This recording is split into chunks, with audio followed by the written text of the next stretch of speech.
One.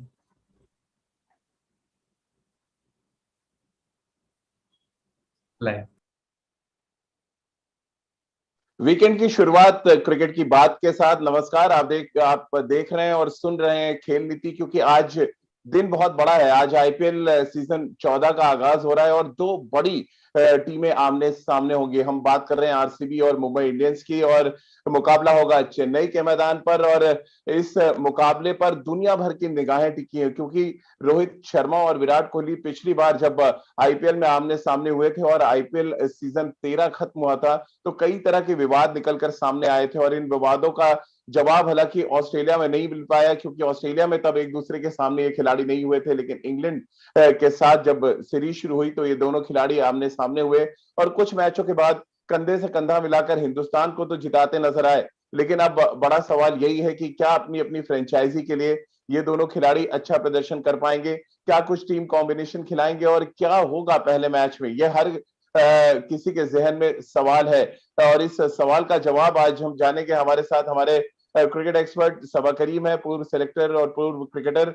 सबा, चाय की प्याली और अगर कॉफी का कप आपके हाथ में है तो शायद इस बात को लेकर आप टेंशन में होंगे कि रोहित शर्मा के साथ चाय पी जाए या कोहली के साथ कॉफी, क्योंकि दोनों ही टीमें बहुत जबरदस्त तैयारी के साथ आज उतर रही हैं आईपीएल के पहले मैच में।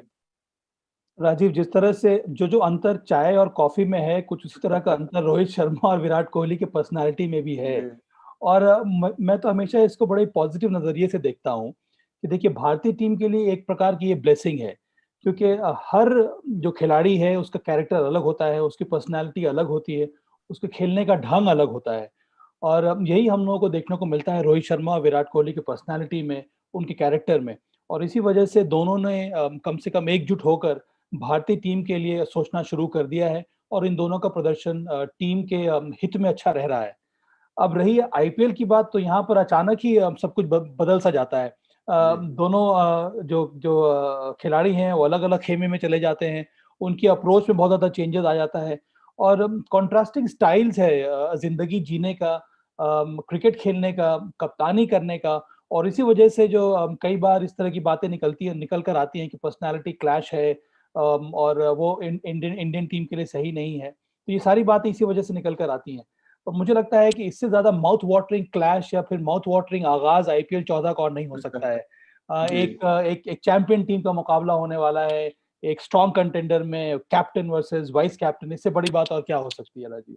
सबा, और जो कुछ तस्वीरें आ रही थी इस मैच से पहले, अनुष्का ने विराट को उठा के इस बात के संकेत हालांकि दिए कि ट्रॉफी आपके पास नहीं है, आप थोड़ा वजन आपका हल्का है। और वहीं रोहित शर्मा की बात करें तो रितिका ने उनको उठाने की कोशिश नहीं की, क्योंकि ऑलरेडी 5 ट्रॉफी है उनके पास। बहुत भारी वजन है रोहित शर्मा का आईपीएल में।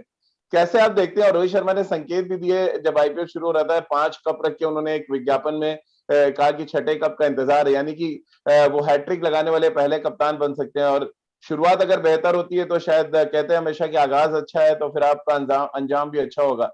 क्या कुछ आप संकेत निकाल पा रहे हैं जिस तरह के प्रैक्टिस सेशंस आपने देखे, जिस तरह की खबरें निकल कर आई दोनों खेमों से? और विराट की अगर हम बात करें, विराट इंग्लैंड के खिलाफ सीरीज के बाद सीधे घर चले गए, बायो बबल उन्होंने तोड़ा, लेकिन रोहित शर्मा सीधे अपने मुंबई इंडियंस के कैंप में गए। ये किस तरह के संकेत आप देखते हैं दोनों कप्तानों की तरफ से?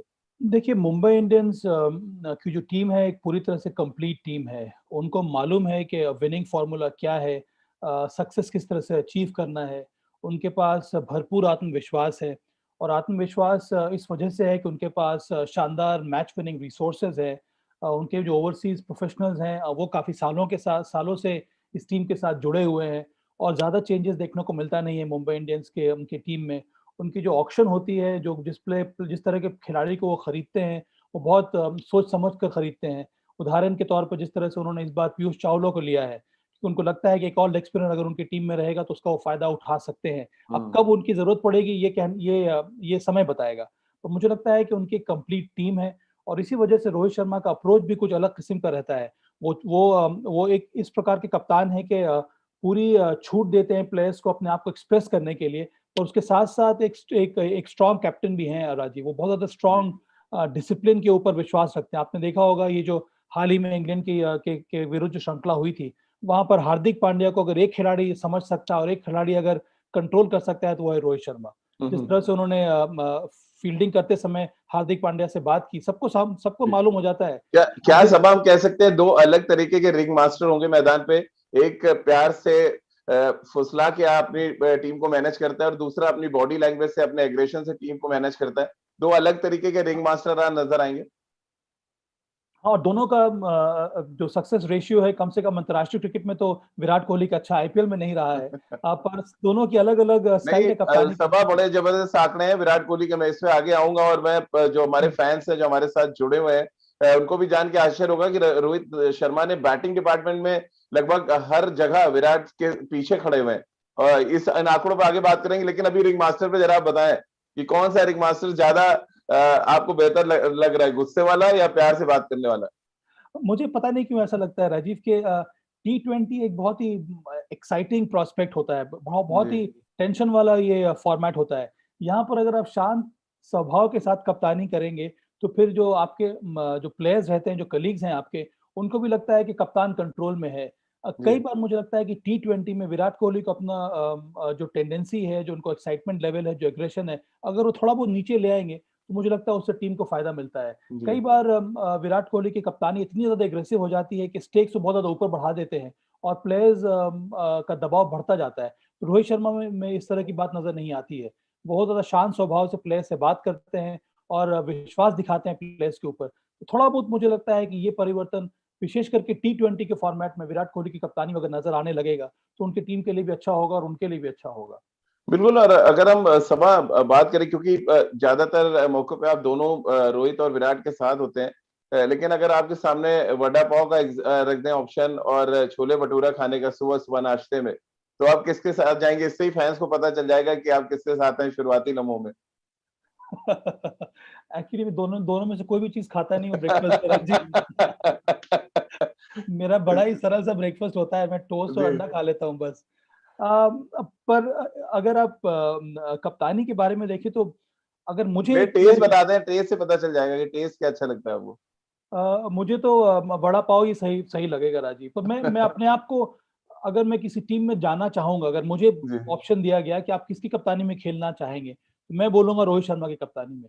तो मुझे लगता है कि रोहित शर्मा की कप्तानी में मुझे जरा ज्यादा समय मिलेगा, स्पेस मिलेगा परफॉर्म करने का, और मेरी बात सुनने का भी कप्तान मुझे मौका देंगे। ये मेरा व्यक्तिगत राय है। सवाल, लेकिन जो कुछ दुबई में हुआ और दुबई इंसिडेंट के बाद जो कुछ कंट्रोवर्सी सामने आई थी, रोहित शर्मा टीम के साथ ट्रैवल नहीं किए, फिर वहां जाके विराट ने एक बड़ा स्टेटमेंट दे दिया कि मुझे तो लगता है कि ऑस्ट्रेलिया में होना चाहिए था, मुझे नहीं पता उनके फिटनेस लेवल के बारे में। ये चीजें जब आईपीएल की आप जर्सी पहनेंगे, आपको लग रहा है वो खटास वो कहीं ना कहीं आपके कोने में, आपके दिमाग के कोने में बैठी रहती है, जो निकल कर आती है जब आप एक दूसरे के अगेंस्ट में खेल रहे होते हैं? राजीव, मुझे लगता है ये अब बातें बहुत पुरानी हो गई हैं। जो ऑस्ट्रेलिया में हुआ उसके बाद जिस तरह से रोहित शर्मा और विराट कोहली का प्रदर्शन हमने देखा होम सीरीज में, वो सारी बातें अब पुरानी हो गई है। पर हाँ, एक बात है कि दोनों ही जो प्लेयर्स हैं, रोहित और विराट, ये मैच विनर हैं, अपने आप को प्रूव करना चाहते हैं हमेशा। तो उस प्रकार का क्लैश तो हम नहीं कहेंगे, पर हाँ, वो राइवलरी जो है बहुत हेल्दी राइवलरी है ये, और दोनों ही एक दूसरे को आउटडू करना चाहेंगे। मुझे लगता है ये अच्छी बात होती है। ये T20 के लिए अच्छी बात है, आईपीएल के लिए अच्छी बात है कि आपके पास दोनों स्ट्रॉन्ग कैप्टन हैं जो चाहते हैं कि अपने अपनी टीम जीते। इसीलिए मुझे लग रहा है कि आईपीएल का रोमांच इसी प्रकार से ही बढ़ता है। और सभा, अगर अब थोड़ा हेड टू हेड पे भी बात कर लें, मुंबई इंडियंस और आरसीबी जब आमने सामने हुई है, अभी तक 27 मुकाबलों में 17 मुकाबले मुंबई इंडियंस ने जीते हैं। और मजे की बात है कि पिछले जो 10 मुकाबले हुए हैं उनमें से 8 मुकाबले मुंबई इंडियंस ने जीते हैं। यानी कि जैसे जैसे टूर्नामेंट आगे बढ़ा है, अगर हम आईपीएल हिस्ट्री को उठा के देखें, मुंबई इंडियंस का डोमिनेंस नजर आया है इस पूरे आईपीएल में। क्या किस तरह से आप देखते हैं? ये बात होगी विराट के जहन में कि यार मुंबई एक ऐसी टीम है जिसके अगेंस्ट उनका सक्सेस रेट बहुत खराब है, मैचेस वो जीत नहीं पाते हैं। और इसी से जुड़ा मेरा एक सवाल ये भी है सबा कि दोनों ही टीमें अपने ओपनिंग मैच जीत नहीं पाती है, ये एक बड़ा सेटबैक है दोनों टीमों के साथ। हाँ, इसीलिए ये बहुत इंटरेस्टिंग क्लैश होगा। देखना ये है कि दोनों में से कौन टीम जीतती है।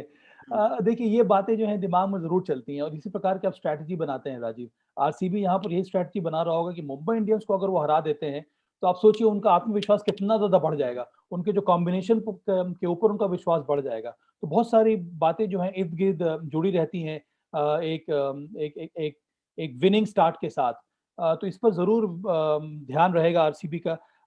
मुंबई इंडियंस के सक्सेस का राज यही है, चाहे वो विराट कोहली की टीम के साथ हो या फिर आईपीएल में हो, कि वो बहुत ही सेटल कॉम्बिनेशन के साथ मैदान में उतरते हैं। उन्होंने अपने यंगर प्लेयर्स को बहुत ज़्यादा ट्रस्ट किया है। 1 साल के बाद वो किसी को हटाते नहीं, अनलेस के ऑक्शन में वो खिलाड़ी कोई और खरीद क्यों ना ले। तो मुझे लगता है ये जो विश्वास दिखाते हैं अपने प्लेयर्स के ऊपर, इसी वजह से कई ऐसे खिलाड़ी जो दूसरे आईपीएल टीमों में अच्छा नहीं किया जिन्होंने, वो यहाँ पर आकर शानदार प्रदर्शन करते हैं। जिस तरह का एनवायरनमेंट मुंबई इंडियंस के पास है, उनका बड़ा ही कंड्यूसिव एनवायरनमेंट रहता है। महिला जयवर्धने की जो कोचिंग स्टाइल है, वो रोहित शर्मा की कप्तानी की स्टाइल से बहुत ज़्यादा मिलती-जुलती है। और मुझे लगता है कि इसका बहुत बड़ा फ़ायदा मिलता है मुंबई इंडियंस को। आरसीबी को मुझे लगता है वहीं पर ध्यान देना होगा कि मुंबई इंडियंस की कमज़ोरियाँ क्या हैं, उनको किस तरह से एक्सप्लॉइट किया जाए और उसके साथ-साथ उनकी उनकी जो स्ट्रेंथ है, उस पर काम किया जाए। आरसीबी की जो खुद की जो कमज़ोरियाँ हैं, उसको किस प्रकार से दूर किया जाए और आप एक खुले मन के साथ, एक फ्रेश स्टार्ट के साथ मैदान में उतरे और प्रयास यही होना चाहिए कि आप पहला मैच जीतें। सभा, लेकिन आपने क्योंकि जयवर्धने की बात की, मैं सपोर्ट स्टाफ देख रहा था मुंबई का और ऐसा लग रहा है कि कुछ हल्की टीमों के खिलाफ तो सपोर्ट स्टाफ भी इनका मैच जीत सकता है, क्योंकि जितनी बड़ी टीम है उससे बड़ा सपोर्ट स्टाफ लेके मुंबई इंडियंस चलता है, जो ये दर्शाता है कि हर एक खिलाड़ी पे मैन टू मैन मार्किंग की बात हम फुटबॉल में सुनते हैं। क्रिकेट में मैन टू मैन मार्किंग अगर देखनी है तो मुझे लग रहा है मुंबई इंडियंस को देखना पड़ता है। मैन टू मैन मार्किंग होती है राजीव, और सबसे बड़ी बात है कि 12 महीने की ये मार्किंग होती है जी। और ये बहुत कम आईपीएल की टीम करती है, तो मुझे लगता है कोई और आईपीएल टीम करती नहीं है। हर एक खिलाड़ी जो मुंबई टीम के साथ रहता है और उसके बारे में, उसके परफॉर्मेंस के बारे में, उसके फिटनेस लेवल्स के बारे में, सारी चीज़ों को मॉनिटर किया जाता है टीम मैनेजमेंट द्वारा। और इसी वजह से जो सपोर्ट स्टाफ है बहुत ज़्यादा इफेक्टिव है, एक प्रोफेशनल सपोर्ट स्टाफ है उनका और हर एक सपोर्ट स्टाफ का वर्क प्रोफाइल पहले से बनाया गया है। तो मुझे लगता है वो ओवरलैपिंग होती नहीं है और ये बहुत अच्छी बात है। पर अंत में हेड कोच के ऊपर सब कुछ निर्भर करता है राजीव। बिल्कुल, और कैप्टन के ऊपर भी बहुत निर्भर करता है, क्योंकि कैप्टन अगर परफॉर्म कर रहा है आपका और कंसिस्टेंट है तो फिर आपकी टीम की ज्यादा प्रॉब्लम सॉल्व हो जाती है सभा। और मैं दोनों कैप्टन्स का रिकॉर्ड देख रहा था, कमाल का ट्रैक रिकॉर्ड है आईपीएल में। विराट कोहली ने 4000 से ज्यादा रन बनाए हैं, रोहित ने 3000 से ज्यादा रन। लेकिन जो मेरे लिए सरप्राइजिंग है वो बाउंड्री हिटिंग एबिलिटी की जो हम बात करते हैं सभा। हम सोचते हैं कि दुनिया के सबसे बड़े हिटमैन है रोहित शर्मा, लेकिन आईपीएल में लगभग हर मोर्चे पे विराट रोहित से आगे खड़े हैं। वो चाहे चौके लगाने की हम बात करें, 370 चौके विराट ने लगाए और 158 छक्के। वहीं अगर हम रोहित की बात करें तो 277 चौके हैं और 116 छक्के। स्ट्राइक रेट एक बड़ा फैक्टर होता है टी20 फॉर्मेट में। 130 का स्ट्राइक रेट रोहित का है और 134 का है विराट का। ये इसको आप कैसे देखते हैं कि टीम सक्सेस में जहां जाए मुंबई आगे है, लेकिन इंडिविजुअल परफॉर्मेंस में विराट बहुत आगे खड़े नजर आते हैं आईपीएल में भी। इसका मतलब ये भी है राजीव के क्रिकेट एक टीम गेम है। एक जी। खिलाड़ी एक टीम को नहीं जिता सकता है। उसके पास अन्य खिलाड़ी होने चाहिए, मैच विनर्स होने चाहिए, तभी आप मैच जीत सकते हैं। और साल दर साल विराट कोहली के बल्लेबाजी के सामने कोई और सानी नहीं है, अगर हम जी। सिर्फ टॉप ऑर्डर की बात करें। और वो एक ऐसे खिलाड़ी हैं जो बिना ज़्यादा रिस्क लिए हुए इतने बड़ा स्कोर खड़ा करते हैं। उनका बाउंड्री परसेंटेज हाई है। उनका जो टोटल टीम के जो कंट्रीब्यूशन है उसमें बहुत ज़्यादा उनका परसेंटेज ऊपर रहता है। पर इन सब चीज़ों के बावजूद उनकी टीम को सक्सेस मिलती नहीं है। रोहित शर्मा ब्लेस्ड है कि उनके साथ कई ऐसे युवा प्लेयर्स हैं जो हमेशा से परफॉर्म करते आते हैं। और मुंबई इंडियंस की बात एक बात और भी है राजीव, कि वो ओवरसीज प्रोफेशनल्स पर ही पूरा भरोसा नहीं करते हैं, जी। क्योंकि उनके पास होम ग्रोन जो टैलेंट है वो इतना ज़्यादा है। आरसीबी की वो एक और समस्या ये रही है कि उनके पास जो होम ग्रोन टैलेंट है, अब पिछले साल सिर्फ देवदत्त पाडिक्कल को अगर हटा दिया जाए तो और कोई रिमार्केबल परफॉर्मेंस देखने को मिला नहीं। बहुत कुछ उम्मीद करेंगे विराट कोहली इस बार के बॉलिंग डिपार्टमेंट में, नवदीप सैनी, मोहम्मद सिराज, इस प्रकार के जो बॉलर्स हैं वो इस बार अच्छा करें। बीच में मिडिल ऑर्डर मुझे लगता है उनको एक और इंडियन बैट्समैन को खिलाना होगा। सचिन बेबी वो खिलाड़ी हो सकता है, रजत पाटीदार वो खिलाड़ी हो सकता है, प्रभु देसाई को उन्होंने लिया है, वो एक खिलाड़ी हो सकता है। इनमें से किसी न किसी एक और यंगस्टर को सामने आना होगा। जिस तरह से मुंबई इंडियंस की टीम में कई सारे होम ग्रोन टैलेंट ने शानदार परफॉर्मेंस किया है। पर विराट कोहली के बल्लेबाजी में, उनकी एफिकेसी के बारे में निस्संदेह इससे बड़ा खिलाड़ी इस समय कोई भी नहीं है टी20 के फॉर्मेट में। और मजे की बात यह है कि इस आईपीएल में सबा दो डिफरेंट चीजें नजर आएंगी। विराट कोहली ने अनाउंस कर दिया कि वो पारी की शुरुआत करेंगे और रोहित शर्मा ने अपने आप को फ्लेक्सिबल रखा है। एज अ फ्लोटर मुझे लग रहा है कि टॉप 4 में वो कहीं पे भी खेल सकते हैं। ये किस तरह का साइन देख रहे हैं? बहुत ताकत है मुंबई के पास, इसलिए वो फ्लोटर हो जाते हैं, या आरसीबी की हम बात करें टॉप 4 में अच्छा स्टार्ट नहीं मिला है। ज्यादातर मौकों पे हम दुबई में भी याद करें, इस वजह से विराट को ये कहना पड़ा कि वो पारी की शुरुआत करेंगे, और उनके जहन में है कि 2016 में अगर वो 5 शतक लगा सकते हैं तो फिर इस बार क्यों नहीं एज अ ओपनर। और दूसरा, रोहित शर्मा ने अभी तक शतक नहीं लगाया है सब आईपीएल में। हाँ, इसका मतलब यही है ना राजीव कि सब कुछ टीम कॉम्बिनेशन के ऊपर निर्भर करता है। अब देखिए विराट कोहली ने जो T20 श्रृंखला हुई थी इंग्लैंड के विरुद्ध, वहां पर अपने आप को फ्लेक्सिबल रखा, जी नंबर 4 पर आ गए, नंबर 3 पर आ गए, एक मैच में ओपन भी कर दिया। वो इस वजह से क्या कि उनको पता है कि उनकी टीम इतनी ज्यादा स्ट्रांग है, और ये बात आरसीबी के साथ लागू होती नहीं है। उनको मालूम है कि उनको ऊपर जाना पड़ेगा, क्योंकि वो चाहते हैं कि ज्यादा से ज्यादा गेंदें वही खेले। उनको पता है कि उनको एक उनकी टीम को एक अच्छी शुरुआत की स्टार्ट है और अच्छी शुरुआत की जरूरत है, और वो सिर्फ विराट कोहली और देवदत्त ही दे सकते हैं। इसी वजह से वो अपने आप को मैक्सिमम टाइम देना चाह रहे हैं बल्लेबाजी करने के लिए।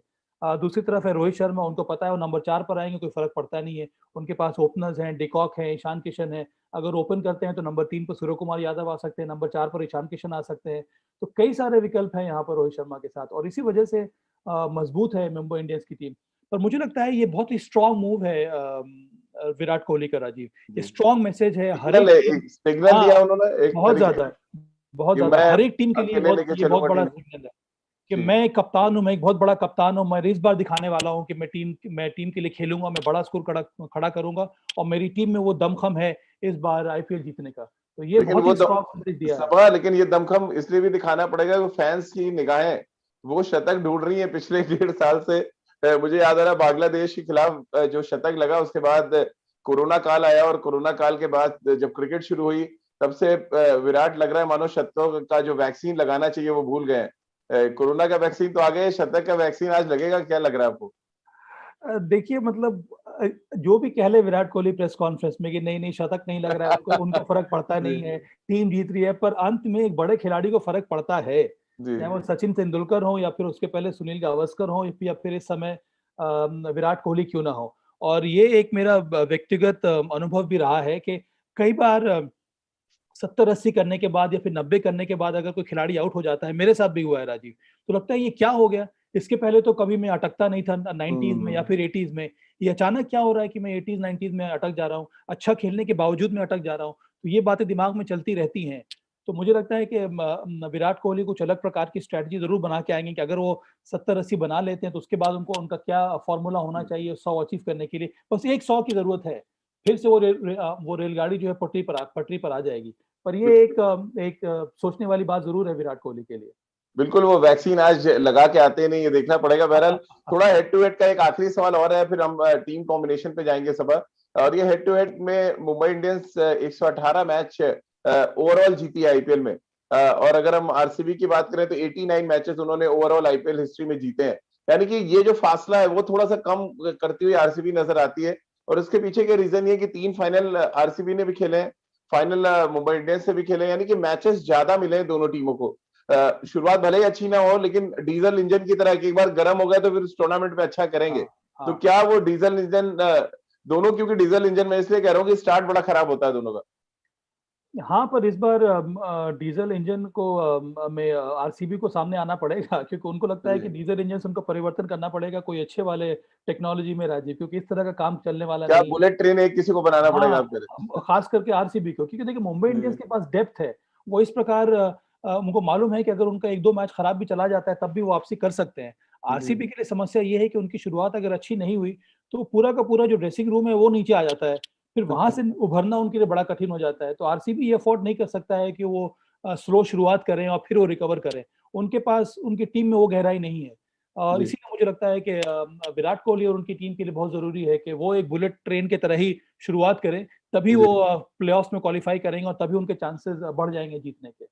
बिल्कुल। और जहां से ट्रेन बोर्ड करते हैं और जहां पे फिनिश करना है, ये भी उस बीच के सारे स्टेशन को क्रॉस करने का काम विराट को करना पड़ेगा। हम्म, और उसके लिए बहुत जरूरी है कि आपकी ट्रेन के सारे डिब्बे सही तरीके से लगे हों।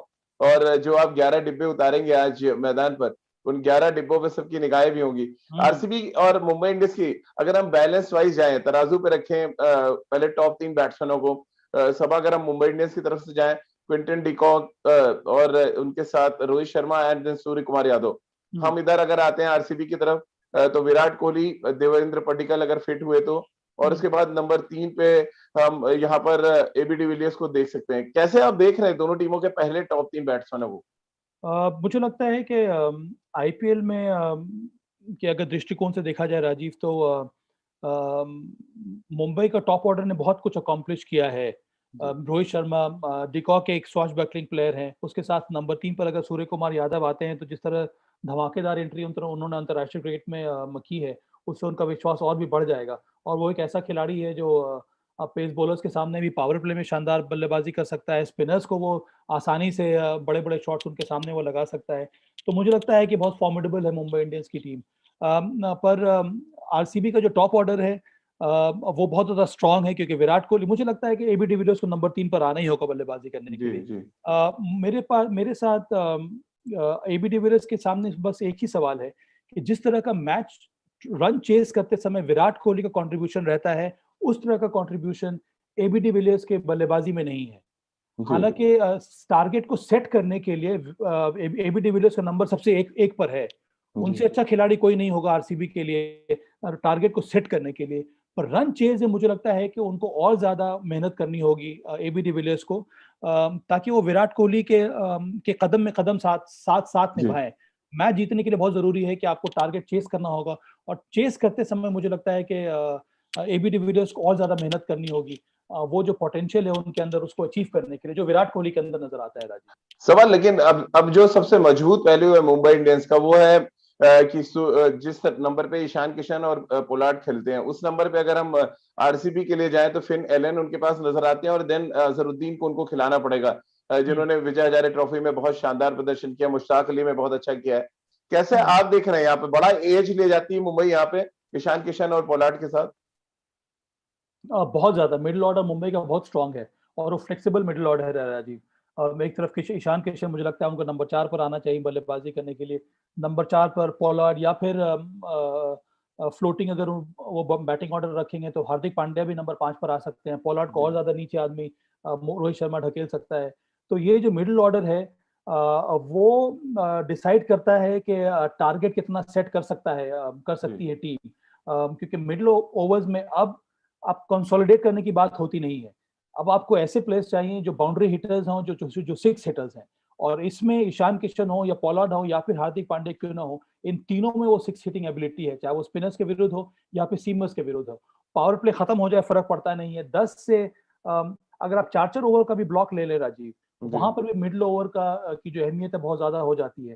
तो 5 ओवर से लेकर 8 ओवर तक की अहमियत बहुत ज्यादा है, 8 से 12 की अहमियत बहुत ज्यादा है, और 12 से 16 की अहमियत बहुत ज्यादा है। तो मुंबई इंडियंस का प्रयास यही रहता है कि कम से कम 8 से 16 ओवर का जो फेज है, वहां पर मुंबई इंडियंस के मिडिल ऑर्डर खेले, उनके साथ कम से कम एक खिलाड़ी टॉप ऑर्डर का भी रहे, तभी इसी वजह से मुंबई इतनी ज्यादा स्ट्रांग नजर आती है।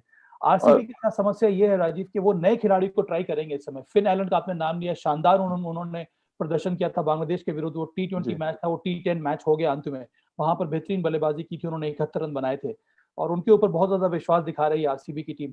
पर डिपेंड करता है कि फिर एलन को जगह मिलेगी कि नहीं राजीव, क्योंकि अगर वो बॉलिंग कॉम्बिनेशन को आप देखेंगे तो उनको एक और एक्स्ट्रा बॉलर खिलाना पड़ेगा आरसीबी को। तो हो सकता है कि उसमें एक ना एक मैं उसी पे आना चाह रहा था सबा, क्योंकि जो लोअर मिडिल ऑर्डर की बात करें जहां पे ऑलराउंडर्स आते हैं, और 16 से 20 ओवर की क्रिकेट की बात करें जहां मुंबई बहुत टीमों से आगे खड़ी नजर आती है, अब क्या मैक्सवेल और जेमिसन के आने से बॉलिंग ऑप्शंस मिल रहे हैं आरसीबी को, और आपको वो बैट्समैन मिल रहे हैं जो बड़े शॉट्स लगा सके, 150 प्लस की स्ट्राइक रेट से बैटिंग कर सके? कुरनाल और हार्दिक को क्या ये जोड़ी आपको चुनौती देती नजर आ रही है, जेमिसन और मैक्सवेल की? मुझे तो लगता नहीं है राजीव, क्योंकि ग्लेन मैक्सवेल अब कहाँ खेलेंगे, कौन कौन से नंबर पर खेलेंगे, कहीं भी उनका प्रदर्शन अच्छा नहीं हो रहा है। मेरी कुछ दिनों पहले अनिल कुंबले से बात हो रही थी, उन्होंने कहा कि पिछले साल किंग्स 11 पंजाब ने उनको खुली छूट दे दी थी ग्लेन मैक्सवेल को, कि आप जहां भी जाना है, जिस भी बैटिंग ऑर्डर पे जाना है, आप जाइए, बल्लेबाजी कीजिए। उनके लिए सही प्रकार का एनवायरनमेंट बना दिया गया था। उनको ये कहा गया था कि अगर कोई राइट हैंडर आउट होकर आता है तो आप जाइएगा बैटिंग करने के लिए, कोई अगर लेफ्ट हैंडर आता है तो आपके ऊपर निकोलस पूरन जाएंगे। वो मतलब है कि पैड पहन के तैयार बैठे रहते थे, पर रन हमेशा गायब है।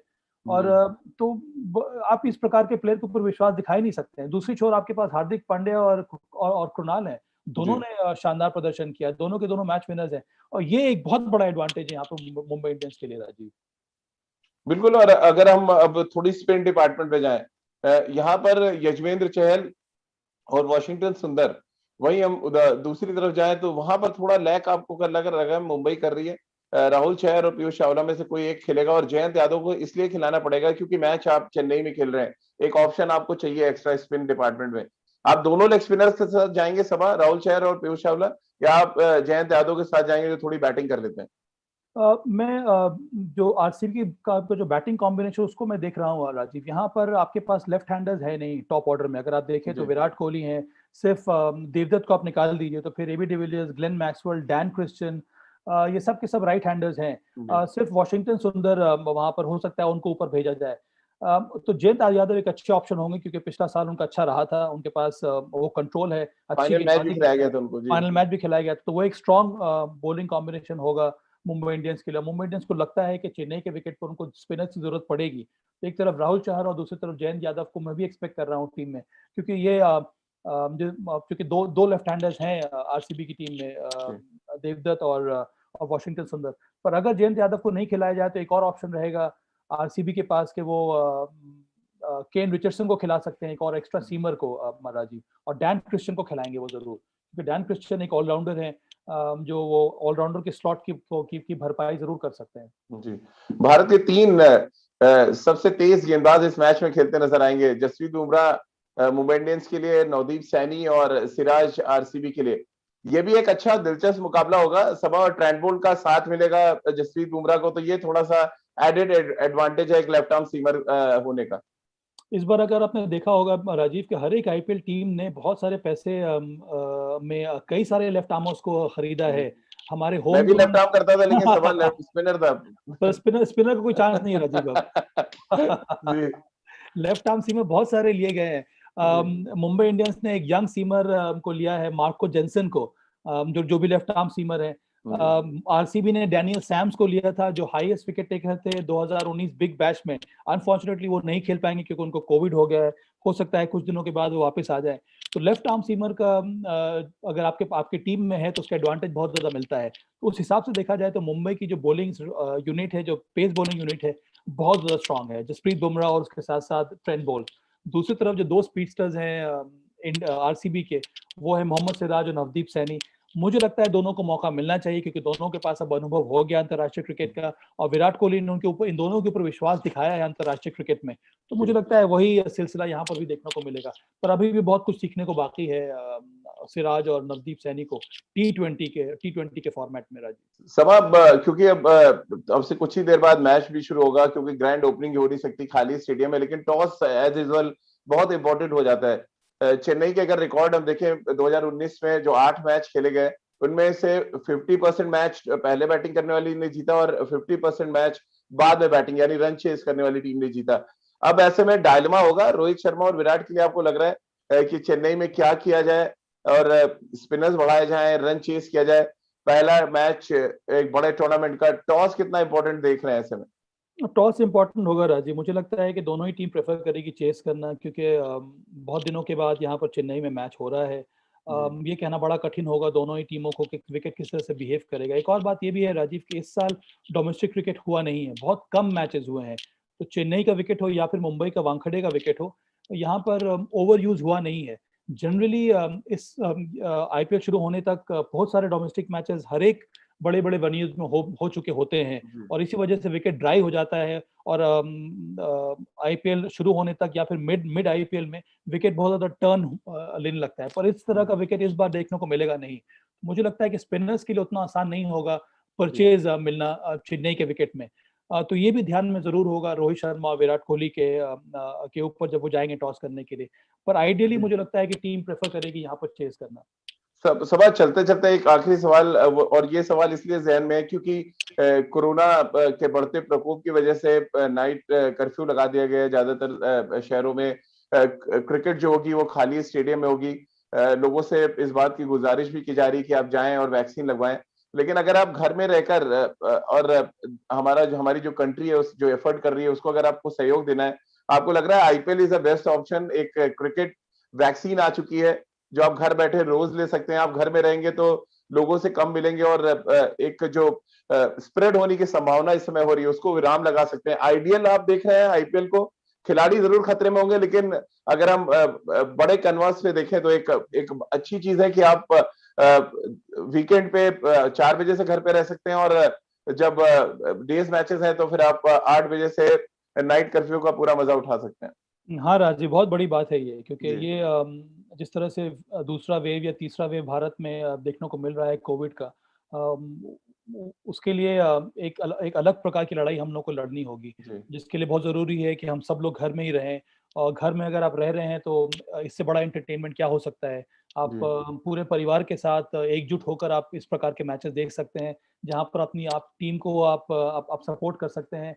वही वहाँ पर एक हेल्दी राइवलरी आप फैमिली मेंबर्स के साथ भी आप बना सकते हैं। तो ये बहुत बड़ी बात है, पर बहुत बड़ा चैलेंज है ये बीसीसीआई के लिए और हर एक आईपीएल फ्रेंचाइजी के लिए, क्योंकि वो सिक्योर बाय बबल में रहना खिलाड़ियों के लिए बहुत बड़ी चुनौती है कि अपने आप को हमेशा फिट रखना, अपने आप को हमेशा अच्छे मेंटल स्टेट में रखना, ताकि आप अंदर जाकर परफॉर्म करें। कोचेस के लिए बहुत बड़ा काम रहेगा ये, किस तरह से अपने खिलाड़ियों को हमेशा मोटिवेट करते रहें, क्योंकि आसान नहीं होता है राजीव बाय बबल में रहना, होटल से ग्राउंड फिर वापस होटल में।